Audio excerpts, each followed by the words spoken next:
అనంతమైన ఆత్మస్వరూపులకు నా హృదయపూర్వకమైన ఆత్మ ప్రణామాలు మాస్టర్స్. దీనికి ముందు క్లాస్లో మనము సూర్యదేవుడు ఏ విధమైన కర్మ సూక్ష్మాలను తెలియచేశాడు, వాటిని ఆచరించడం వల్ల మానవాళి కర్మబంధాల్లో చిక్కుకోకుండా ఏ విధంగా బయటపడగలదు అన్న విషయాల గురించి మనం తెలుసుకున్నాము. అయితే ఈరోజు మనము ఒక మహోన్నతమైన వ్యక్తి వారి జీవితంలో కర్మ సిద్ధాంతాన్ని ఆచరించి జయించి సమస్త మానవాళికి వారి సందేశాన్ని తెలియజేశారు. వారెవరు అంటే చంద్రదేవుడు అన్నమాట. ఆయన అత్రి మహర్షి అనసూయమాత యొక్క సంతానము. ఈయన చంద్రలోకానికి అధిపతి. అయితే ఈయన సమస్త మానవాళి నేను చేసిన తప్పు చేయకూడదు అని చెప్పేసి దానినే ఇప్పటికీ పాటించి చూపిస్తున్నారు. అయితే మనకు పురాణాల్లో ఉన్న ఆ కథ గురించి ముందు తెలుసుకున్నాము. అయితే దక్ష ప్రజాపతి ఆయనకు రేవతి, రోహిణి ఇద్దరు కూతుళ్ళు ఉంటారన్నమాట. వారిద్దరిని చంద్రదేవుడికి ఇచ్చి వివాహం చేస్తారు. అయితే చంద్రదేవుడు ఎక్కువగా రోహిణితో ఉంటూ ఉంటారు. రేవతి పట్ల ఆయన బాధ్యతను కానీ ఆయన ప్రేమాభిమానాలను కానీ చూపించరు. ఎందుకంటే ఆయనకి ఎక్కువగా రోహిణి అంటే ఇష్టం అన్నమాట. అయితే ఈ రేవతి, రోహిణి ఒకానొకసారి పుట్టింటికి వస్తారు. వచ్చిన తర్వాత రోహిణి ఏమో నేను వెళ్ళిపోవాలి అంటూ ఉంటుంది. అప్పుడు వాళ్ళ తల్లి రేవతిని అడుగుతుంది, అదేంటి రేవతి, రోహిణి వెళ్తానంటుంది, నువ్వేమో మౌనంగా ఉంటున్నావు, ఇక్కడికి వచ్చినప్పటి నుంచి నువ్వు చాలా డల్గా చాలా ముభావంగా కనిపిస్తున్నావు, ఏమైంది అని చెప్పి తల్లి అడుగుతుందన్నమాట. అప్పుడు రేవతి చెప్పదు. చాలా వరకు చెప్పకుండా తల్లికి మరేం లేదు అని దాటేస్తూ ఉంటుంది. అయితే ఇంకా రోహిణి వెళ్ళిపోవాలి అని బలవంతం చేస్తూ ఉండేసరికి ఇక వాళ్ళ సోదరులు అందరూ అడుగుతారన్నమాట. వాళ్ళ అక్క చెల్లెళ్ళు అందరూ అడుగుతుంటే అప్పుడు ఏమని చెప్తుంది అంటే, అక్కడికి వెళ్ళినా నాకు పెద్ద ప్రయోజనం ఏమీ లేదు, నాకు గుర్తింపు లేదు, అలాగే భార్యగా నాకు ఏ స్థాయి ఏ హోదా అక్కడ లేదు, అక్కడ రోహిణికి మాత్రమే అన్ని అధికారాలు ఉన్నాయి, కాబట్టి నేను అక్కడికి వెళ్ళకపోయినా పెద్ద నష్టమేం లేదు అని చెప్తుందన్నమాట. ఈ విషయము వాళ్ళ తల్లి విని వెళ్ళి భర్తతో చెప్తుందన్నమాట. రేవతి పరిస్థితి ఇలా ఉంది, చంద్రుడు ఇద్దరిని సమానంగా చూసుకుంటాడు అనుకుంటే చూసుకోవడం లేదు అని చెప్పి వెళ్ళి భర్తతో చెప్తుందన్నమాట. అప్పుడు దక్ష ప్రజాపతి చంద్రుడిని పిలిచి అడుగుతాడు, నువ్వు చేస్తున్న పని ఏంటి అని అడిగినప్పుడు చంద్రుడు, నాకు రోహిణి అంటేనే ఇష్టము, నేను రోహిణితోనే ఉంటాను, నాకు రేవతి అంటే ఇష్టం లేదు అని చెప్తాడన్నమాట. మరి ఈ విషయము నేను నా కూతుళ్ళిద్దరిని ఇచ్చి వివాహం చేసేటప్పుడు చెప్పాలి కదా నువ్వు అని చెప్పినప్పుడు దానికి చంద్రభగవానుడు చెప్తూ ఉంటాడన్నమాట. రోహిణి అయితే ఎప్పుడు సరదాగా నవ్విస్తూ ఉంటుంది. రేవతి ఎప్పుడు చూసినా ముభావంగా డల్గా అంత యాక్టివ్గా ఉండదు. కాబట్టి వివాహం చేసుకునేటప్పుడు నేను ఇద్దరిని అంగీకరించి చేసుకున్నా, కానీ చేసుకున్న తర్వాత రోహిణి యొక్క ప్రవర్తన వల్ల నాకు రోహిణి మీద ప్రేమ పుట్టింది, రేవతి మీద పుట్టలేదు అని చెప్పి చెప్తాడనమాట. ఈ విషయానికి ఆగ్రహించిన దక్ష ప్రజాపతి చంద్రభగవాను శపిస్తాడు. శపించినప్పుడు ఆ శాపానికి నువ్వు ఇక్కడే క్షీణించిపో అని చెప్పి శపిస్తాడనమాట. ఆ శాపం యొక్క తీవ్రత చంద్రభగవానుడి మీద పడుతుంది. ఇక అందరూ ఆయన దగ్గరకు వచ్చేసి, ఎంత పని చేశారు మీరు, చంద్రుని మాత్రమే మీరు శపించలేదు, సమస్త లోకాలకి మీరు నష్టం తీసుకొచ్చేశారు, అలాగే మీ కూతుళ్ళిద్దరి జీవితాన్ని మీరు ఇబ్బందుల్లో పెట్టారు అని చెప్పేసి ఆయన భార్య ఆయన్ని వచ్చి అరిచిన తర్వాత ఇక ఆయన్ని తీసుకెళ్లేసి సముద్రం ఒడ్డు మీద పడుకోబెట్టేసి మహాదేవుడి కోసం ప్రార్థనలు చేస్తారనమాట. అందరూ కలిసి మృత్యుంజయ మహాయజ్ఞాన్ని జరిపిస్తారు. అప్పుడు మహాదేవుల వారు ప్రత్యక్షమైన తర్వాత జరిగిన విషయాన్నంతా ఆయన తెలుసుకొని, దక్ష ప్రజాపతి చేసింది తప్పు అని మీకు అనిపించవచ్చు, కానీ చంద్రుడు చేసింది కూడా తప్పే. ఇద్దరు భార్యలు తన పట్ల ఉన్నప్పుడు ఇద్దరిని సమానంగా చూసుకోవాలి, అలాగే భార్య పట్ల తన ధర్మాన్ని కరెక్ట్గా నిర్వర్తించకపోతే ఎవరికైనా ఈ గతే ప్రాప్తిస్తుంది. అలాగే దక్ష ప్రజాపతి చాలా శక్తివంతుడు, బ్రహ్మదేవుని యొక్క పుత్రుడు, ఆయన యొక్క శాపాన్ని నేను తిరిగి తీసుకోలేను, కానీ ఆ శాపం యొక్క తీవ్రతను తగ్గిస్తాను అని చెప్పేసి మహాదేవులు ఏం చేస్తారు, చంద్రభగవానుల యొక్క శాపం యొక్క తీవ్రతను తగ్గిస్తారన్నమాట. ఎలా తగ్గిస్తారు, 15 రోజులు దక్ష ప్రజాపతి ఇచ్చిన శాపానికి నువ్వు లోనవుతావు, మిగిలిన 15 రోజులు అందులో నుంచి బయటపడతావు. అంటే దక్ష ప్రజాపతి నువ్వు క్షీణిస్తావని శాపం ఇచ్చాడు. మొదటి 15 రోజులు నువ్వు మెల్లమెల్లగా క్షీణిస్తూ ఉంటావు, తర్వాత 15 రోజులు శాపం నుంచి బయటకు వస్తూ ఉంటావు. సృష్టి అంతమయ్యేంత వరకు నువ్వు ఇదే క్రమంలో జీవించాలి అని చెప్పి చెప్తారనమాట. అలాగే శాపం యొక్క తీవ్రత నీ మీద పడకుండా నువ్వు క్షీణిస్తూ ఉంటావు కదా, క్షీణిస్తూ ఉన్నప్పుడు నీలో శక్తి తగ్గిపోకుండా నీలో ఉన్న ఉన్న ఆ ఆ నీలో ఉన్న ఆ అమృత ధారలు తగ్గిపోకుండా నిన్ను నా జటాజూటంలో పెట్టుకుంటాను. అప్పుడు నీకు ఆ శాపం యొక్క తీవ్రత పెద్దగా పడదు అని చెప్తారనమాట.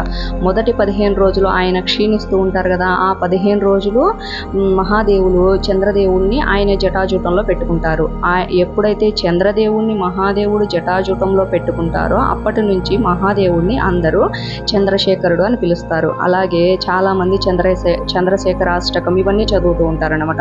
వీటి యొక్క అర్థం ఏంటి అంటే బాగా గమనించండి. ఒక భర్త తన ఇంటికి వచ్చిన భార్య పట్ల తన బాధ్యతను, తన కర్తవ్యాన్ని నిర్వర్తించకపోతే పురుషుడికి పట్టే గతి ఏంటి అనేది ఇక్కడ మనకు తెలియజేస్తుంది. మహాదేవుని చంద్రశేఖరుడు అని పిలిచిన ప్రతిసారి ప్రతి భర్త గుర్తించుకోవాల్సిన విషయం ఏంటి అంటే, నా ఇంటికి వచ్చిన భార్య పట్ల నా ధర్మాన్ని నేను నిర్వర్తిస్తున్నానా లేదా అని ఎప్పటికప్పుడు చెక్ చేసుకుంటూ ఉండాలన్నమాట. అయితే ఇప్పుడు చూడండి, చాలామంది ఇళ్లల్లో మనం చూస్తూ ఉన్నామంటే భర్తలు భార్యలను గౌరవించకపోవడం, పట్టించుకోకపోవడం, వాళ్ళ పట్ల బాధ్యతలు నిర్వర్తించకపోవడం, వాళ్ళ పట్ల కర్తవ్యాన్ని పూర్తి చేయకపోవడము, ఇటువంటి విషయాలన్నీ చేస్తూ ఉంటారనమాట. అయితే ఇటువంటి విషయాలు చేస్తున్న పురుషులకి గమనించినట్టయితే ఏదో ఒక రూపంలో వాళ్ళని ఏదో ఒక అనారోగ్యం వెంటాడుతూ ఉంటుంది. ఎటువంటి పరిస్థితుల్లో అంటే, ఎటువంటి స్త్రీల పట్ల పురుషులు ఆ విధంగా ప్రవర్తిస్తే ఏ విధమైన పరిస్థితి వస్తుందనేది ఒక 2 నిమిషాలు మనం క్లియర్గా తెలుసుకుందాము. అయితే ఇప్పుడు చూడండి, ఎక్కడో పుట్టింది, పెరిగింది, చదువుకునింది, తన కుటుంబము, తల్లిదండ్రులు, తోడబుట్టిన వాళ్ళు అందరినీ వదిలేసి వివాహం అన్న బంధంతో అత్తింటికి వస్తుంది. వచ్చిన తర్వాత అత్తింటి వాళ్ళనే సర్వస్వం అనుకొని, భర్తే సర్వస్వం అనుకొని కుటుంబాన్ని పోషించుకుంటూ తన శరీరాన్ని కూడా పట్టించుకోకుండా భర్త వంశాన్ని వృద్ధి చేయడం కోసము సంతానం రూపంలో వాళ్ళ వంశాన్ని నిలబెడుతుంది. అయితే ఈ రూపంలో ఇటువంటి నిస్వార్థం ఉన్న స్త్రీల పట్ల తన గురించి ఆలోచించుకోకుండా భర్త కుటుంబం కోసము ప్రతి క్షణం తపించే స్త్రీలు, ఇటువంటి స్త్రీల పట్ల ఏ భర్త అయినా సరే అమర్యాదగా ప్రవర్తించిన, బాధ్యతను నిర్వర్తించకపోయినా, మాటలతో కానీ చేతలతో కానీ వాళ్ళ మనసును బాధ పెట్టిన, వాళ్ళ కంటిలో నీళ్లు రావడానికి కారణమైన ఇక్కడ చంద్రభగవానుల వారు చెప్తున్నారు, నాకు పట్టిన గతే మీకు పడుతుంది. ఏదో ఒక రూపంలో ఏదో ఒక అనారోగ్యం మిమ్మల్ని వెంటాడుతుంది. ఎవరి జీవితాన్ని వాళ్ళు పరిశీలన చేసుకుంటే, నా భార్య నన్ను జాగ్రత్తగా చూసుకుంటుంది, నా ఇంటి వారిని జాగ్రత్తగా చూసుకుంటుంది, నా కుటుంబాన్ని జాగ్రత్తగా చూసుకుంటుంది, పిల్లల రూపంలో నా వంశాన్ని వృద్ధి చెందించింది, నా పితృదేవతలని శాంతింపచేస్తుంది, ఇంట్లో చేయాల్సిన అన్ని పనులు క్రమంగా చేస్తుంది, పూజా కార్యక్రమాలు పూర్తి చేస్తుంది. ఇన్ని చేస్తున్నా సరే ఆమె పట్ల నేను చేయాల్సిన నా ధర్మాన్ని నిలబెట్టుకోవడం లేదు, ఆమె పట్ల నా కర్తవ్యాన్ని నేను సరిగ్గా నిర్వర్తించడం లేదు అని ఏ పురుషుడైనా రియలైజ్ అవ్వకపోతే వాళ్ళని ఆ కర్మ వెంటాడుతుంది.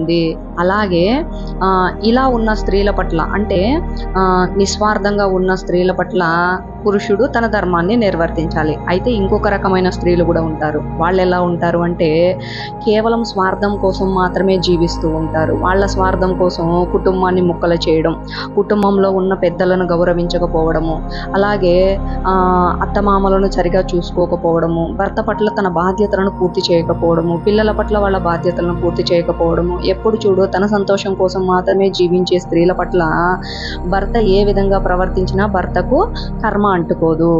అలాగే కొంతమంది భర్తలు ఉంటారు. వాళ్ళు ఎలా ఉంటారు అంటే, చక్కగా వాళ్ళ కుటుంబంలో అన్ని విషయాల్లో చక్కగా చూసుకుంటుంటారు, బాధ్యతలన్నీ నెరవేరుస్తూ ఉంటారు, కుటుంబాన్ని పోషించుకుంటూ ఉంటారు. ఇటువంటి భర్తలకు కూడా ఎటువంటి కర్మలు అంటుకోవన్నమాట. ఎటువంటి వారికి ఎక్కువ కర్మలు పట్టుకునే అవకాశం ఉంది, ఎటువంటి వారికి ఈ శాపాన్ని తీసుకునే అవకాశం ఉంది అంటే, ఆ ఇంటి నుంచి వచ్చిన స్త్రీ నా ఇంటికి వచ్చి నా కుటుంబాన్ని నిలబెడుతుంది, నా వంశాన్ని నిలబెడుతుంది, మా ఇంట్లో వాళ్ళందరినీ చాలా చక్కగా చూసుకుంటుంది, ఈ విషయాన్ని మర్చిపోయి ఆమె పట్ల వదిలేసినట్లు, పట్టించుకోనట్లు ప్రవర్తిస్తూ ఉంటే మాత్రము మొట్టమొదట మన మీద కోప్పడేది ఎవరు అంటే మన పితృదేవతలు. ఎందుకు? వంశాన్ని నిలబెట్టడానికి వచ్చిన స్త్రీ పట్ల నువ్వు ఇంత అమర్యాదగా ప్రవర్తించావు, ఆమెను నువ్వు గుర్తించలేదు, ఆమెకు కావలసిన అవసరాలను చూసుకోలేదు అని మొట్టమొదటగా మన మీద కోప్పడేది పితృదేవతలు. పితృదేవతలు కోప్పడింది అంటే ఆ వంశం వృద్ధి చెందదన్నమాట. కాబట్టి మనము మన ఇంటికి వచ్చిన స్త్రీ విషయంలో చాలా జాగ్రత్తగా ఉండాలి. ఆమెను మనము ఎంత చక్కగా చూసుకుంటే మన వంశము అంతగా వృద్ధి చెందుతుంది. అలాగే మనకు పురాణాల్లో కూడా ఉంది, ఎక్కడైతే స్త్రీలు పూజింపబడుతూ గౌరవింపబడుతూ ఉంటారో ఆ చోట్లో దేవీ దేవతలు సంచరిస్తూ ఉంటారు అని. అక్కడ ఎలా పూజించాలి అంటే ఆ పూజకు అర్హత కలిగిన స్త్రీలనే మనం అలా గౌరవించి పూజించాలి. అందరినీ పూజించి గౌరవించామనుకోండి, వాళ్ళెత్తి మన నెత్తి మీద కూర్చుంటారు. అలా కాదు. మనము వారిని గౌరవించాలంటే వాళ్ళకు ఉండాల్సిన అర్హత ఏంటి అంటే, మొట్టమొదటగా వాళ్ళలో ఉండాల్సింది నిస్వార్థత, త్యాగం చేసే గుణము, ప్రేమించే గుణము, అందరినీ కలుపుకుపోయే గుణము. ఇటువంటి లక్షణాలు ఉన్న స్త్రీని నీది నాది అని కాకుండా మనది అనుకుంటూ ముందుకు వెళ్ళే లక్షణాలు ఉన్న స్త్రీ ఎవరైతే ఉన్నారో ఆమెకి ఇవ్వాల్సిన గౌరవాన్ని ఆమెకి ఇవ్వాలి. ఒకవేళ అలా ఇవ్వలేదు అంటే మనం ప్రతిరోజు ఆకాశంలోకి చూస్తే చంద్రభగవానుడు కనిపిస్తుంటాడు. భార్య పట్ల తన కర్తవ్యాన్ని నిర్వర్తించకపోవడం వల్ల, సమానత్వాన్ని చూపించకపోవడం వల్ల ఆయన ఎటువంటి స్థితిని పొందుకున్నాడని ఒక్కసారి ఆకాశంలోకి చూస్తే మనకు అర్థమైపోతుంది. వెంటనే మనం అలర్ట్ అయిపోవాలి. నేను ఎక్కడైనా పొరపాటు చేస్తున్నానా, నా భార్య విషయంలో నేను ఎక్కడైనా పొరపాటు చేస్తున్నానా, నా కుటుంబం విషయంలో నేను ఎక్కడైనా పొరపాటు చేస్తున్నానా, ఆమె బాధపడే విధంగా, ఆమె ఖేదపడే విధంగా నేను ఎక్కడైనా ప్రవర్తిస్తున్నానా అని ఒకసారి మనల్ని మనం చెక్ చేసుకోవాలి. ఒకవేళ అటువంటిది ఏమన్నా ఉండింది అంటే దాన్ని మార్చుకోవాలి. అలా మార్చుకోలేదు అంటే ఆ కర్మ మనల్ని ఎన్ని జన్మల వరకు వెంటాడుతుంది అనేది కూడా మనము ఊహించలేము. కాబట్టి ఈ విధంగా చంద్రభగవానుల వారు ఆయన యొక్క స్థితిని బట్టి అందరికీ తెలియజేస్తారన్నమాట. ఇంకొక విషయము, ఇక్కడ ఆయన ఇద్దరు భార్యల విషయంలో, అంటే ఆయనకి ఇద్దరు భార్యలు ఉన్నారు కాబట్టి ఆయన ఆ విధంగా చెప్పారు. అయితే ఇద్దరి పట్ల సమానత్వాన్ని చూపించకపోవడం వల్ల ఎటువంటి సమస్యలు వస్తాయనే దాన్ని ఇక్కడ చూపించారు. సమానత్వం అంటే ఏంటి? ఇప్పుడు మన ఇంటికి వచ్చిన ఇద్దరు స్త్రీలు అంటే ఇక్కడ లెక్క ప్రకారం ఇద్దరిని వివాహం చేసుకోమని కాదు మాస్టర్స్.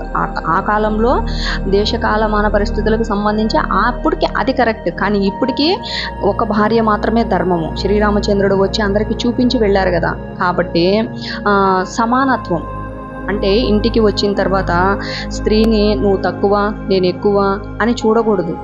ఆమె ఇప్పుడు స్త్రీ మానవ దేహంలోకి వచ్చిన తర్వాత ఆమె స్త్రీ అయింది, నువ్వు పురుషుడు అయ్యావు. కానీ వాస్తవానికి ఆత్మకు స్త్రీ పురుష తత్వాలు లేవు కదా. అటువంటి ఆత్మస్థితిలోకి వెళ్ళి జీవించండి. ఆత్మస్థితిలోకి వెళ్ళి నువ్వు ఏ కర్మలను ఆచరించినా నీకు ఏ కర్మలను ఆచరించినా నీకు కర్మబంధాలు అంటుకోవు, కర్మ ఫలితాలు అంటుకోవు అని ఇక్కడ చంద్రభగవానుల వారు తెలియజేస్తున్నారు. ఈ సమానత్వము స్త్రీ పురుషుల మధ్యలో లేదు. ఎక్కడ చూడు నువ్వు స్త్రీవి నువ్వేం చేయగలుగుతావు, నువ్వు ఆడదానివి నువ్వేం చేయగలుగుతావు అని చెప్పి చాలా చోట్ల స్త్రీని చాలా తక్కువ చేస్తూ ఉంటారు. అటువంటి పరిస్థితుల్లో కూడా పురుషునికి కర్మ అంటుకుంటుంది. ఆమె యొక్క మనసుని గుర్తెరగాలి. ఆమె నాతో సమానం అని చెప్పేసి నువ్వు విర్రవీగకపోయినా పర్వాలేదు, నీ మనసులో ఆ భావాన్ని కలిగి ఉండాలి. ఆమె కూడా మనిషి, ఆమెకు మనసు ఉంది, ఆమె ఒక ఆత్మస్వరూపము, ఆమెకు సుఖదుఖాలు ఉంటాయి. ఈ సత్యాన్ని గుర్తెరగాలి. ఈ సత్యాన్ని గుర్తెరిగి మనతో సమానంగా ఆమెను చూసినప్పుడు ఆ కుటుంబము కుదుపులు లేని బండిలాగా, ఇప్పుడు ట్రాక్ మీద రైలు ఎలా వెళ్ళిపోతుంది స్మూత్గా అలా వెళ్తుంది. అలా కాకుండా దానికి రివర్స్ చేసి చూసుకున్నాం అనుకో, నువ్వు తక్కువ నేను ఎక్కువ, నువ్వు తక్కువ నేను ఎక్కువ అని చూసుకుంటూ వెళ్ళామనుకోండి, మన రోడ్డు మీద బస్సు ఎలా వెళ్తుంది, ఎత్తుపల్లాలు అలా వెళ్తుంది అన్నమాట. కాబట్టి మన జీవితము స్మూత్గా సంతోషంగా వెళ్ళిపోవాలి అంటే మనము ఎవరి పట్ల ఎటువంటి ధర్మాన్ని పాటించాలనేది తెలుసుకోవాలి. రెండో విషయము, ఈ సమానత్వము స్త్రీ పురుషుల మధ్యలో లేదు, ఇంకొక దగ్గర కూడా లేదు. ఎక్కడ? కులమతాలలో. దీనికి నేను అందరికీ బాగా క్లియర్గా అర్థమయ్యేలాగా ఒక చిన్న స్టోరీ చెప్తాను మాస్టర్స్. ఏంటంటే ఒకానొక ఆశ్రమంలో ఒక గురువు ఉంటాడు. ఆయన దగ్గర కొంతమంది శిష్యులు ఉంటారు. వాళ్ళల్లో ఒక 4 శిష్యులు కళ్ళు లేని వాళ్ళు అన్నమాట. వాళ్ళు గురువు దగ్గర కూర్చొని ఆయన చెప్పే విషయాలను వింటూ ఉంటాడు. ఒకరోజు సాయంత్రం ఆ గురువు ఏం చేస్తాడంటే ఒక ఏనుగు గురించి చెప్తాడనమాట. ఏనుగు యొక్క అందచందాల గురించి దానిని వర్ణిస్తూ ఉంటారు. ఇప్పుడు చూడండి, ఏనుగును మనం ఎంతసేపు చూసినా ఇంకా చూడాలనిపిస్తుంది. ఎందుకంటే దానికి ఉన్న ఆకర్షణ అటువంటిది అనమాట. అయితే ఆ ఏనుగు గురించి చెప్తూ ఉన్నప్పుడు ఈ శిష్యులకు 4కి అబ్బా ఏనుగును చూస్తే ఎంత బాగుంటుంది అనిపిస్తుంది అనమాట. కానీ వీళ్ళకి కళ్ళు లేవు. కానీ గురువు చెప్పిన ఆ గుర్తులను పెట్టుకొని వీళ్ళు గురువుని అడుగుతారు, గురుదేవా మేము ఇలా అడవికి వెళ్ళి ఒక్కసారి ఏనుగుని అనుభూతి చెంది వస్తాము అని చెప్తారనమాట. దానికి గురువు సంతోషంగా వెళ్ళి రండి నాయన అని చెప్తారు. అయితే ఈ శిష్యులు నలుగురు వెళ్తారనమాట. వెళ్ళేసరికి అక్కడ ఒక చెట్టు కింద ఏనుగు కట్టేసి, మావటివాడు ఏనుగును కట్టేసి ఉంటాడు. అప్పుడు వీళ్ళు వెళ్ళిన తర్వాత ఒకడు వెళ్తాడు, వెళ్ళి ఏనుగు పొట్ట భాగాన్ని పట్టుకుంటాడు. గురువు ఏం చెప్తాడు, ఏనుగు ఎలా ఉందంటాడు, అంత ఎత్తులో ఉంది, ఇంత పెద్ద చెవులు ఉంటాయి, ఇంత పెద్ద తొండ ఉంటుంది, దంతాలు ఇంత పొడుగ్గా ఉంటాయి, చిన్న తోక ఉంటుంది, పెద్ద భారీ శరీరం ఉంటుంది అని ఇన్ని రకాలుగా చెప్తాడు. ఇవన్నీ వాళ్ళు విన్నారు, అంటే మనసుతో విన్నారు, మనసుతో దాన్ని అనుభూతి చెందారు. ఇప్పుడు వచ్చి వాళ్ళు ఆ ఏనుగుని మొదటి శిష్యుడు వచ్చి ఆ ఏనుగు యొక్క పొట్ట భాగాన్ని పట్టుకుంటాడు. పొట్ట భాగాన్ని పట్టుకుంటే ఇదే ఏనుగు అనుకుని, అబ్బా ఏనుగు ఎంత బాగుంది, మిగిలిన భాగాలను మాత్రం పట్టుకోడు. కేవలం దాని పొట్ట భాగాన్ని మాత్రం పట్టుకునేసరికి, అబ్బా ఏనుగు ఎంత బాగుంది, ఇదే ఏనుగు అని మొదటివాడు అనుకుంటాడు. రెండో వాడు ఏం చేస్తాడు, తొండాన్ని పట్టుకుంటాడు. అబ్బా ఇది ఏనుగు, ఎంత పెద్ద తొండం వేసుకోంది, మా గురువు చెప్పినట్టు అచ్చం అలాగే ఉంది. మిగిలిన భాగాలను, మిగిలిన అవయవాలను పట్టించుకోడు. ఇంకొకడు ఏం చేస్తాడు, ఏనుగు తోకను పట్టుకుంటాడు. అబ్బాయి ఇది ఏనుగు అంటే, దీని తోక చూడు ఎంత బాగుందో అని ఇంకొకడు అంటాడు. ఇంకొకడు ఏం చేస్తాడు, ఏనుగు చెవులను పట్టుకుంటాడు. ఇది ఏనుగంటే అని మిగిలిన భాగాలను పట్టించుకోకుండా కేవలం చెవులను మాత్రమే పట్టుకుని ఇది ఏనుగంటే అని ఆడు మురిసిపోతూ ఉంటాడు అన్నమాట. ఇలాగా గురువు ఏం చెప్పాడు, దాని పూర్తి వివరణ ఇచ్చాడు. ఈ శిష్యులు ఏం చేశారు, వాళ్ళు పట్టుకున్న ఒకే ఒక భాగాన్నే పూర్తి ఏనుగు అని భ్రమపడుతూ ఉన్నారు. ఇదే విధంగా మతాల విషయంలో జరుగుతుంది మాస్టర్స్. ఎలాగంటే మన పురాణాలు, వేదాలు, గ్రంథాలు అన్నీ ఏం చెప్పాయంటే సర్వాంతర్యామి అంటే అంతటా ఉన్నవాడు, ఆత్మస్వరూపుడు అని అన్ని గ్రంథాలు చెప్తూ ఉంటే మనం ఏం చేస్తున్నాము, నేను నమ్మిన దేవుడు గొప్పోడు, మిగిలిన విషయాలు మనకు అవసరం లేదు. ఈ మూర్ఖుల్లాగానే వీళ్ళు, ఈ కళ్ళు లేని వాళ్ళు ఎలాగ అడవికి వెళ్ళి ఏనుగుని అనుభూతి చెందాలనుకున్నారో వాళ్ళలాగే చేస్తున్నాం మనం. ఏనుగుకి చెవులు ఉంటాయి, తొండ ఉంటుంది, తోక ఉంటుంది, దాని దంతాలు ఉంటాయి, పొట్టు ఉంటుంది, కాళ్ళు ఉంటాయి, చేతులు ఉంటాయి, పెద్ద భారీ శరీరం ఉంటుంది, అంతా కలిపితేనే ఏనుగు. కానీ వీళ్ళు పట్టుకున్న ఒక్క అవయవం మాత్రమే ఏనుగు అని భ్రమపడుతున్నారు. అలాగే మతాల్లో కొట్టుకుపోతున్న వాళ్ళు కూడా చేస్తున్నారు. నేను నమ్మిన నా దేవుడే గొప్పవాడు, మిగిలిన వాళ్ళంతా వ్యర్థము, నేను నమ్మిన నా దేవుడే గొప్ప, మిగిలిన వాళ్ళందరూ వేస్ట్, ఇలా మాట్లాడుతూ ఉంటారు. మూర్ఖత్వం, సమానత్వం లేకపోవడం. సమానత్వం ఎప్పుడు వస్తుంది, ఒక విషయం గురించి పూర్ణంగా తెలుసుకున్నప్పుడే వస్తుంది మనకు ఆ సమానత్వం. మతాలలో ఇలా ఉంటుంది. కులాలు ఎలా ఉంటాయంటే, ఇప్పుడు అదే ఏనుగు గురించి చూద్దాం. ఇప్పుడు ఆ ఏనుగుకి తిండి పెట్టడానికి ఒకడు ఉంటాడు, వాడిని ఒక కులం అంటారు. ఆ ఏనుగు మాలిన్యాలని తీయడానికి ఒకడు ఉంటాడు, వాడిని ఇంకొక కులం అంటారు. ఏనుగుని స్నానం చేయించడానికి ఒకడు ఉంటాడు, వాడిని ఒక కులం అంటాడు. మనుషులందరూ ఒకటే, అందరూ సేవ చేసేది ఆ ఏనుగుకే. కానీ వాళ్ళు చేస్తున్న పనులను బట్టి కులాలను వివరించారు, వర్గాలను విభజించారు. అదేవిధంగా మన సమాజంలో కూడా అదే జరుగుతుంది. ఏ పని చేస్తున్నాడో ఆ పనిని బట్టి వాడికి కులాన్ని ఇచ్చారు, కానీ ఇప్పుడు ఆ కులం పేరుతో వాడిని గుర్తిస్తున్నారు. ఎంతటి దుర్లభమైన పరిస్థితుల్లోకి వెళ్ళిపోతుంది మానవ లోకము అంటే, భ్రమలలోకి వెళ్ళిపోతుంది. దీన్ని అమాయకత్వం అనాలా, పిచ్చి అనాలా కూడా అర్థం కాని పరిస్థితుల్లోకి వెళ్ళిపోతున్నారు మానవులు. ఇటువంటి పరిస్థితుల్లో నుంచి మానవ జాతిని ఉద్ధరించడానికి కావలసింది జ్ఞానము. అటువంటి జ్ఞానాన్ని అందరికీ తెలియజేయాల్సిన బాధ్యత మన అందరి మీద ఉంది. కాబట్టి ఈ ఏనుగు విషయంలోనే చూసినట్టయితే మనము ఇక్కడ కుల మతాల విషయంలో సమానత్వం లేకపోవడం వల్ల కూడా మనకు కర్మలు ప్రాప్తిస్తూ ఉంటాయి అని మనకు చంద్రభగవానుల వారు చాలా స్పష్టంగా తెలియజేస్తారు. ఇప్పుడు నేను నమ్మిన నా దేవుడు, నువ్వు మనకు ధర్మం ఏం చెప్తుంది, నువ్వు ఏ దేవుణ్ణి నమ్మావో ఆ దేవుణ్ణి నమ్ముకో, నీ నమ్మకం అది, నీ విశ్వాసం అది. నువ్వు నమ్మిన దేవుణ్ణి ప్రేమించు, కానీ అవతలి దేవుణ్ణి గౌరవించు. నీ దేవుణ్ణి నువ్వు ప్రేమించడం నీ కర్తవ్యం, అవతలి వాళ్ళ దేవుళ్ళను గౌరవించడం నీ ధర్మం, నీ విధి. అలా కాకుండా నిందిస్తూ ఉండడం, దూషిస్తూ ఉండడం, నేనే గొప్ప అనే అహంకారానికి వెళ్ళిపోతూ ఉంటే భవిష్యత్తులో వాళ్ళకి ఎటువంటి గతి ప్రాప్తిస్తుంది అనేది ఎవ్వరూ ఊహించలేరు. నీ శరీరంలో బలం ఉంది, నీ దగ్గర డబ్బు ఉంది, హోదా ఉంది, మంచి కులం ఉంది, మంచి పలుకుబడి ఉంది, నీ చుట్టూ 10 మంది ఉన్నారు, వీళ్ళ బలం చూసుకుని నువ్వు విర్రవీగుతున్నావు అంటే ఏదో ఒకరోజు నువ్వు శరీరాన్ని వదిలేయక తప్పదు. వదిలేసిన తర్వాత నీ ఆత్మ యొక్క గతి ఏమవుతుందా అనేది ఆలోచించుకోవాలి. అటువంటి దుర్లభమైన పరిస్థితుల్లోకి వెళ్ళిపోకుండా ఆత్మగతి దిగజారిపోకుండా ఉండాలి అంటే మన కర్తవ్యాన్ని మనం పాటిస్తూ ఉండాలి, అవతలి వాళ్ళ పట్ల మన ధర్మాన్ని నిర్వర్తిస్తూ ఉండాలి. ఇటువంటి పరిస్థితుల్లో మనం వెళ్తూ ఉంటే మనం ఎటువంటి కర్మలను అంటించుకోం. చంద్రభగవానుల వారిని చూసినప్పుడు మనం ఇదే గుర్తుపెట్టుకోవాలి, ఏంటి, సమానత్వాన్ని గుర్తుపెట్టుకోవాలి. ఆ సమానత్వం లేకపోవడం వల్లే చంద్రభగవానుల వారికి ఆ స్థితి ప్రాప్తించింది. మహాదేవుని చంద్రశేఖరుడు అని పిలిచిన ప్రతిసారి సమానత్వం గురించి గుర్తు చేసుకోవాలి.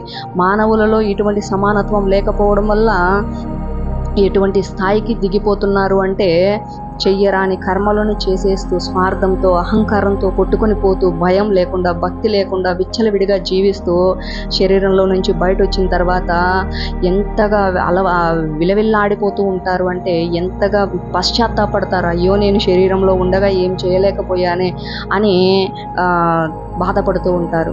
అటువంటి పరిస్థితి రాకూడదు అంటే దేహంలో ఉండగానే మనము ఒక సత్యాన్ని గుర్తుపెట్టుకోవాలి, ఏంటి అంటే నేను ఈ దేహంలో శాశ్వతంగా ఉండను.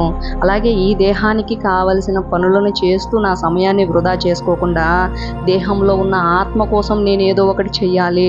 ఎందుకంటే నేను కేవలం శరీరం మాత్రమే కాదు, శరీరం లోపల ఉన్న ఆత్మస్వరూపాన్ని కూడా, ఆ ఆత్మని నేను ఉన్నతమైన స్థితికి తీసుకెళ్ళాలి అంటే దానికోసం నేను ప్రతిరోజు ఏదో ఒక పని చేయాలి అన్న సత్యాన్ని ప్రతి క్షణం గుర్తుపెట్టుకోవాలి.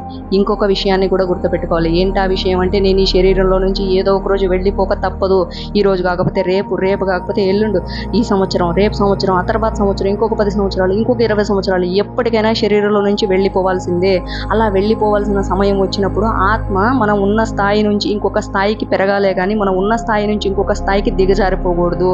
అలా దిగజారిపోకూడదు, మనకు అనవసరమైన కర్మలు అంటుకోకూడదు అంటే ప్రతి క్షణం మనము ఎరుకతో ఉండాలి, జాగ్రత్తగా ఉండాలి. మనం చేసే పని పట్ల భయభక్తులు కలిగి ఉండాలి. మనము దేవుళ్ళకు భయపడకపోయినా పర్వాలేదు, తల్లిదండ్రులకు భయపడకపోయినా పర్వాలేదు, గురువులకు భయపడకపోయినా పర్వాలేదు, మన కర్మకు మాత్రం భయపడాలి. మనం ఏది చేస్తే తిరిగి మన జీవితంలోకి అదే వస్తుందన్న సత్యానికి భయపడాలి, విశ్వ నియమాలకు భయపడాలి. మనం జీవిస్తున్నది ఈ సృష్టికి ఈ విశ్వంలో జీవిస్తున్నాం. ఈ విశ్వానికి నియమాలు ఉంటాయి. ఆ నియమాలు ప్రతి ఒక్కరికి వర్తిస్తాయి. ఆ నియమాలు నీకైనా నాకైనా ఎవరికైనా సమానంగానే పనిచేస్తుంటాయి. ఆ నియమాల పట్ల మనం జాగ్రత్త పడాలి. ప్రకృతి పట్ల మనం భయపడుతూ ఉండాలి. ఎప్పుడు చూడు మంచి చేయండి, మంచి ఆలోచించండి, మంచిని ఆచరించండి, జీవితాన్ని మంచిగా చేసుకోండి. కుల మతాల ఉచ్చులో చిక్కుకొని పోయేసి అవివేకంతో అజ్ఞానంతో జీవితాలను నాశనం చేసుకోకుండా ధర్మాన్ని నిర్వర్తించండి. అటువంటి స్థితిలోకి మనం వెళ్ళి మన కర్మలను ఆచరిస్తూ ఉంటే మనము ఎటువంటి కర్మబంధాల్లో పడిపోము. తర్వాత మూడో విషయం అహింసా ధర్మము, సమానత్వము. ఇక్కడ చంద్రభగవానుల వారు ఏం తెలియజేస్తున్నారు, స్త్రీ పురుషుల మధ్యలో సమానత్వం ఉండాలంటున్నారు. కుల మతాలు లేకుండా ప్రతి మానవుణ్ణి సమానంగా చూడాలంటున్నారు. అలాగే ఈ భూమి మీదకి నీతో పాటు కలిసి జీవించడానికి ఎన్నో ప్రాణులు వచ్చున్నాయి, వాటిల్ని కూడా నీతో సమానంగా చూడు. ఎందుకు అంటే వారందరూ కూడా ఏదో ఒక లోకం నుంచి వచ్చిన ఆత్మస్వరూపాలే. ఇప్పుడు కుర్మావతారాన్ని తీసుకోండి, తాబేలు. శ్రీమన్నారాయణుడు సాక్షాత్ శ్రీమన్నారాయణుడే కుర్మావతారంలో వచ్చారు. సింహాన్ని తీసుకోండి, నరసింహావతారం. అలాగే చేపలను మత్స్యావతారం, ఇలా ఎన్నో రూపాల్లో, పంది వరాహావతారం. ఇలా ప్రతి ఒక్క జీవిలో కూడా పరమాత్మ ఉన్నాను అని సత్యంగా తెలియజేశారు ఆయన. ఆ అవతారాల్లో భూమి మీదకు వచ్చి జీవించి చూపించి వెళ్ళారు. అంటే దాని అర్థం ఏంటి, కేవలం మానవుల్లో మాత్రమే కాదు, ప్రతి ఒక్క జీవిలో కూడా ఆత్మే ఉంది, ఆత్మ స్వరూపమే ఉంది, ఆత్మ పదార్థమే ఉంది అని తెలియజేయడానికి ఆయన అన్ని అవతారాలు తీసుకున్నారు. కానీ ఆ అవతారంలో వచ్చి వాళ్ళను ఉద్ధరించాలని కాదు. అయితే ఇప్పుడు మనం ఏం చేస్తున్నాము అంటే, మనం మనుషులం కదా, మనకు బలం ఎక్కువ కాబట్టి నోరు లేని జీవాలను చంపి హింసించి వాటిల్ని భక్షించి తింటున్నాం. వాటిల్ని తిని కర్మలను మూటగట్టుకుంటున్నాము. మనము ఇప్పుడు శ్రీమన్నారాయణుడు ఆ శ్రీమన్నారాయణుడు మత్స్యావతారంలో వచ్చాడు అంటే చేప అవతారంలో వచ్చాడు. ఇప్పుడు ఎంతమంది చేపలను తింటున్నారంటే దాని అర్థం ఏంటి, శ్రీమన్నారాయణుని కోసుకొని తింటున్నాడనే కదా. ఆయన వచ్చిన చేప మాత్రమే శ్రీమన్నారాయణుడు, మిగిలినవన్నీ చేపలు అన్న ఉద్దేశంతో ఎవరైనా ఉంటే అది వెర్రితనం అవుతుంది. ఎందుకు అంటే ఆయన చూపించింది సమానత్వం. నేను చేప జాతి మొత్తాన్ని ఉద్ధరించడానికి నేను అవతారంలో వచ్చాను. కాబట్టి ఎవరైనా తింటున్నారంటే ఎవరిని తింటున్నారు, నన్నే తింటున్నారు. అలాగే ఎంతోమంది ఋషులు జింకల రూపంలో విహరిస్తూ ఉంటారు, పక్షుల రూపంలో విహరిస్తూ ఉంటారు. ఇలా మనం ఏం చేస్తుంటాము అంటే అరంగుళం నాలుక రుచి కోసము 6 అడుగుల మనిషికి కర్మలను మూటగట్టి పెడుతున్నాము. ఒక్కసారి ఈ నాలుక దాటింది అంటే నువ్వు తిన్న ఆహారం ఏ రుచో కూడా నీకు తెలియదు. అటువంటి నాలుక కోసము అటువంటి మాయలోకి వెళ్ళిపోయి ఎటువంటి కర్మలను మనం సృష్టించుకుంటున్నాము అంటే ఆ జీవులను చంపుతున్నాము, వాటిని వండుకుంటున్నాము, తింటున్నాము. ఈ విషయం ఎంతవరకు ఇప్పుడు బాగా గమనించినామంటే జీవులను చంపి తినడం ఎంతవరకు కరెక్ట్? ఎందుకు అంటే బాగా ఆలోచించండి. చనిపోయిన వాటిల్ని మన గురుదేవులు చెప్తారు, చనిపోయిన వాటిల్ని ఎక్కడ తీసుకెళ్ళి పెడతారు? శ్మశానంలో పెడతారు. అలాగే నువ్వు జీవిని చంపి తీసుకొచ్చి నీ శరీరంలో పెట్టుకుంటున్నావు అంటే పరమాత్ముడు కొలువై ఉన్న శరీరాన్ని శ్మశానం చేసుకుంటున్నది నువ్వా ఇంకెవరైనా? ఆలోచించండి. ఆ చనిపోయిన జీవులను వండి తింటున్నావు అంటే నీ పొట్టలో ఆ చనిపోయిన జీవులను కప్పెడుతున్నావు. అసలు నీలో ఉన్నది ఎవరు? ఆత్మస్వరూపం. ఆత్మ ఎక్కడి నుంచి వచ్చింది? పరమాత్మ దగ్గర నుంచి. పరమాత్మ కొలువై ఉన్న శరీరంలో అంటే ఇది ఎలా ఉంటుంది అంటే గర్భగుడిలో మహాదేవుడు శివలింగం ఉంటుంది. ఆ శివలింగం దగ్గర పక్కనే వెళ్ళి గోతిదవ్వి చనిపోయిన మనిషిని పూడ్చిపెట్టినట్టు అలా ఉంటుంది నువ్వు మాంసాహారం స్వీకరించినప్పుడు. అది ఒక జీవి అని నాకంటే బలం తక్కువగా ఉందని నేనేం చేసినా పర్వాలేదు, దాన్ని నేను చంపి తింటే అడిగేవాళ్ళు ఎవరు లేరు అని చెప్పేసి నువ్వు అలా చేస్తూ ఉన్నావు అంటే నీకంటే బలవంతుడు వస్తాడు, నీకంటే శక్తివంతుడు వస్తాడు. నీ పిల్లలను నీ కళ్ళ ముందే అలా చంపి తింటూ ఉంటే నీకెలా ఉంటుంది? అదే పరిస్థితి ఆ జీవులు కూడా ఉంటాయి. కాకపోతే అవి చెప్పలేవు. మాటలాడలేని వాళ్ళ పక్షాన పరమాత్ముడు నిలబడి ఉంటాడు. నీకు తెలియడం లేదు విషయము. నువ్వు వాటిని చంపుకుంటున్నావు, తింటున్నావు అంటే వాటి పక్షాన నిలబడి ఉంటాడు పరమాత్మ. నువ్వు ఏ ఉద్దేశంతో వాటిని చంపుతున్నావు, ఏ మనస్థితిలో ఉండి వాటిని వండుకొని తింటున్నావు, కేవలం నీ నాలుక రుచి కోసం వాటిని వండుకొని తింటున్నావు అంటే వెంటనే నీ ఖాతాలో కర్మ పోగైపోతుంది. ఇలాంటివి మన మాస్టర్స్ దగ్గర ఎంతోమంది, ఒక మాస్టరు మోకాళ్ళ నొప్పులతో బాధపడుతూ ఉన్నారు. ఎందుకు నాకు మోకాళ్ళ నొప్పులు వచ్చాయంటే గత జన్మలో ఆవిడ ఈ మా మేకలను వాటి యొక్క కాళ్ళను ఎక్కువగా తింటూ ఉండింది. ఈ జన్మలో కూడా అదే వాసనలు ఆవిడకు మేకలను చూసినప్పుడు వాటి కాళ్ళను తినాలని కోరిక కలుగుతూ ఉంది. ఎందుకు అటువంటి పరిస్థితి అంటే ఆ జన్మలో అలాగే తినింది, ఇప్పుడు మోకాళ్ళ నొప్పులు తెచ్చుకునింది. ఇప్పుడు ఈ జన్మలో కూడా అదే వాసన తగిలింది. అప్పుడు ఈమెం చేస్తుంది? చక్కగా కొట్టుకెళ్ళినప్పుడల్లా వాటి కాళ్ళనే కొనుక్కొచ్చుకొని తింటూ ఉంటుంది. అప్పుడు ఆమెకి ఏమైంది? మళ్ళీ ఆ మోకాళ్ళ నొప్పులు తగ్గకపోగా అంతకంతకు పెరుగుతూనే పోతూ ఉన్నాయి. అలాగా ఆవిడ ఏం చేసింది? ధ్యానం చేసి తెలుసుకుంది. నాకు మోకాళ్ళ నొప్పులు ఎందుకు వచ్చాయి అంటే గత జన్మలో నువ్వు ఈ విధంగా మేకలను ఇలా చంపి తినడం వల్ల నీకు ఈ మోకాళ్ళ నొప్పులు వచ్చాయి అని ఆవిడ కర్మ చూసుకునింది. ప్రతిరోజు ధ్యానంలో కూర్చొని క్షమాపణ చెప్పుకుంటూ ఉంటే ఎన్ని మేకలు, ఆవిడ తిన్న మేకలు, కోళ్ళు, చేపలు ఆమె చుట్టూ చేరాయి. ఆవిడ వాటన్నింటికీ క్షమాపణ చెప్పుకోవడం మొదలుపెట్టింది.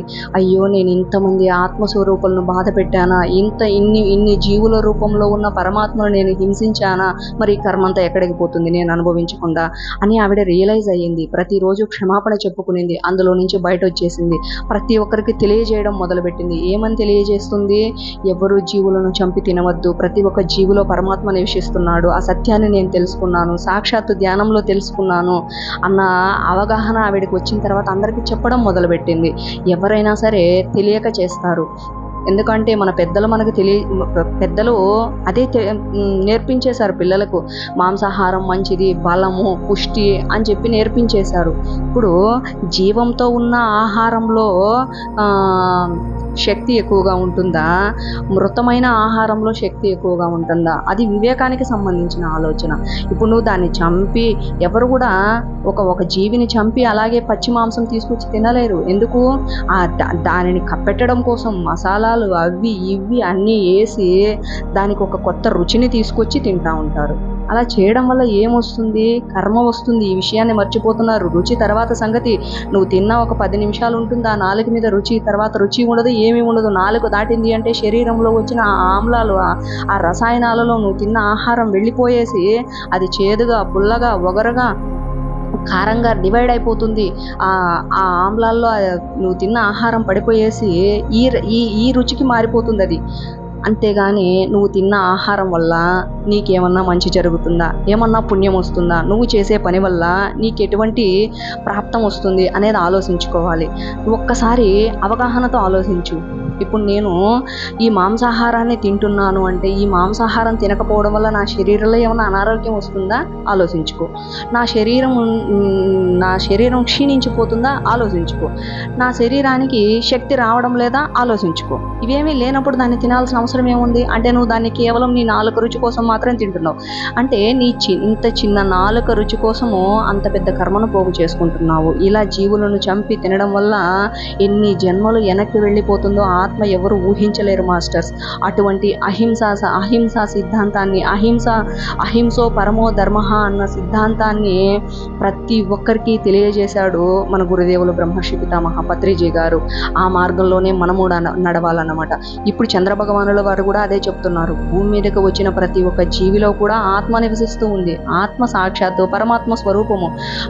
ప్రతి భూమి మీద జన్మించిన ప్రతి ఒక్కరూ ఆ పరమాత్మ నుంచి వచ్చిన స్వరూపాలే. ఆ విషయాన్ని మర్చిపోయి జీవిస్తున్నారు. అంతేకాని ఎవరు కూడా తక్కువ కాదు అని చాలా స్పష్టంగా తెలియజేస్తున్నారు. ఆ సత్యాన్ని మర్చిపోయి మనం బలవంతులం కాబట్టి బలహీనులమైన వాళ్ళని శిక్షిస్తూ హింసిస్తూ జీవితాన్ని జీవిస్తూ ఉంటే ఈ శరీరంలో ఉన్నప్పుడు సంతోషంగా ఉంటావేమో, ఈ శరీరంలో ఉన్నంతకాలం ఆనందంగా ఉంటావేమో, ఆనందం కాదు సంతోషంగా ఉంటావేమో, ఈ శరీరంలో ఉన్నంత వరకు అధికారం చూపిస్తూ ఉంటావేమో, ఈ శరీరంతో ఉన్నప్పుడు ఉన్నంత వరకు డబ్బు హోదాలతో జీవిస్తావేమో. ఒక్కసారి దాని నుంచి బయట వచ్చేసిన తర్వాత నీ గతి ఏంటో ఆలోచించు, నీ పరిస్థితి ఏంటో ఆలోచించు, ఆ అవగాహనను పెంపొందించుకో. అలా కాకుండా అజ్ఞానంలో ఉండి నేను ఉన్న పరిస్థితే శాశ్వతం, నేను ఉన్న స్థితే శాశ్వతం అనుకుంటూ ఉన్నావు అంటే మాత్రము నీకంటే పిచ్చివాళ్ళు ఈ భూలోకంలో ఎవరు లేరని అర్థము. కాబట్టి జీవుల విషయంలో కానీ మనతోటి మానవుల విషయంలో కానీ కుల మతాలకు అతీతంగా స్త్రీ పురుషులకు అతీతంగా ప్రతి ఒక్క జీవిని పరమాత్మ స్వరూపంగా చూసే తత్వంలోకి రావాలి. అటువంటి జ్ఞానాన్ని పెంపొందించుకోవాలి. అటువంటి జ్ఞానం మనకు కలగాలి అంటే ప్రతిరోజు చంద్రభగవానుని చూడండి. మహాదేవుని చూసినప్పుడు చంద్రశేఖరుడు అని పిలుస్తున్నాము అంటే సమానత్వం గుర్తు రావాలి. ఆకాశంలో చంద్రభగవానుని చూస్తున్నాము అంటే ఆయన క్షీణిస్తున్నాడు అంటే ఆయన శాపానికి గురవుతున్నాడు. ఆయన అప్పటికప్పుడు శక్తిని పుంజుకుంటున్నాడు అంటే శాపం నుంచి బయటపడుతున్నాడు. ఈ విషయాన్ని మనం గుర్తుపెట్టుకున్నాము అంటే మనకు సమానత్వం వస్తుంది. సమానత్వము అంటే ఏంటి? నేను ఆత్మస్వరూపాన్నే, నాతో పాటు ఈ భూమి మీద జీవిస్తున్న వారందరూ ఆత్మస్వరూపాలే అన్న సత్యాన్ని మనం తెలుసుకున్నప్పుడు మనం జ్ఞానాన్ని తెలుసుకుంటాము. ఎప్పుడైతే జ్ఞానాన్ని తెలుసుకునే అవగాహనలోకి మనం వస్తామో అప్పుడు మనకి ఎటువంటి కర్మలు అంటావు. అటువంటి స్థితిలోకి మనందరం వెళ్ళాలని చంద్రభగవానుడు మనకు చాలా స్పష్టంగా తెలియజేస్తున్నారన్నమాట. ఈ విషయాలన్నింటినీ చంద్రభగవానుల వారు ఇంత స్పష్టంగా మనకు తెలియజేసినందుకు వారికి హృదయపూర్వకంగా కృతజ్ఞతలు తెలియజేసుకుంటూ ఇంత చక్కటి అవకాశాన్ని నాకు కలిగించినందుకు మీ అందరికీ కూడా నా హృదయపూర్వకమైన కృతజ్ఞతలు మాస్టర్స్. Thank you.